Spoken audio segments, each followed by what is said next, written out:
the question in this manner, that we know that in politics, optics matter. They matter a huge deal. Do these numbers matter? Because you've already given reasons as to why the numbers may have been on the lower side for the nomination of this individual. Does it tweak you in any way, hearing what he's saying, that the possibility of money having been spent and still that may not have resulted in the high numbers that you would have liked? Let me say this. Maybe my colleague doesn't understand what nomination process is all about.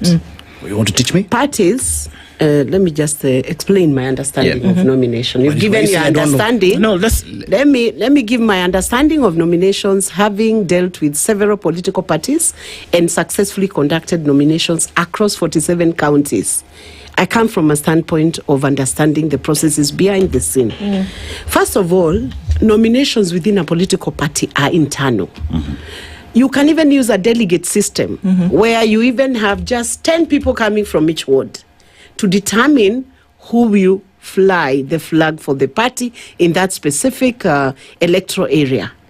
So number one, numbers may not even matter internally at the point of party primaries. Is there a threshold? The parties, there isn't actually, because the party, even in our rules, in UDA nomination, under UDA nomination rules, you can actually give a direct ticket to a candidate without going through the party nominations. Especially if you're in an area where you think parties and candidates can actually agree on a single candidate, a consensus building, just the way the United Opposition did a consensus candidate in Bere. So first of all, the people who are interested in pushing the number of votes to their favor is the candidates themselves. It's not the party. If the party comes in with any inducement towards one candidate, it becomes a bias process which goes against the nomination rules for every single political party. So what we are hearing in the studio today, the allegation that UDA used money to get the people out to come and turn out for the party primaries cannot be further from the truth. Didn't happen?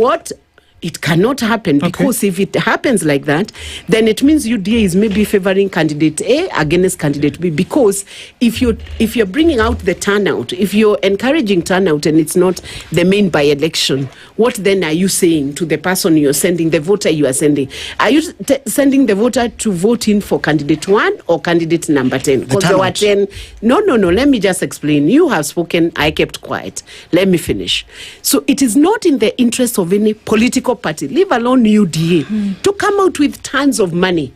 And let me say this, even if political parties could use money, and all of them sometimes do use money towards the end, and a question that we all need to discuss as Kenyans, even if they can use money in campaign financing, that money is not just thrown to no avail, or to no purpose, or to no result.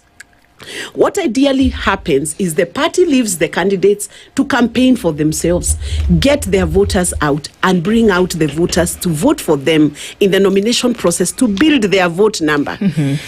So I would not understand why my colleague would say that UDA, because he actually accused UDA, that's why I'm responding to it, that UDA came out with tons of money. It is a tagline they have been given within the party, that the only way to fight UDA is to accuse UDA of using public resources or using whatever resources they are using to build their own politics. But even if you want to use that tagline to build your image, because you're not able to build by itself, you can build your own image as DCP or as UDA without having to refer to other people or to other parties. They are using it as a sort of a stereotype to influence the thinking of Kenyans, to think that government is doing this, is using resources to build politics for its 2027. That's the tagline. And it's not. There was no need. You've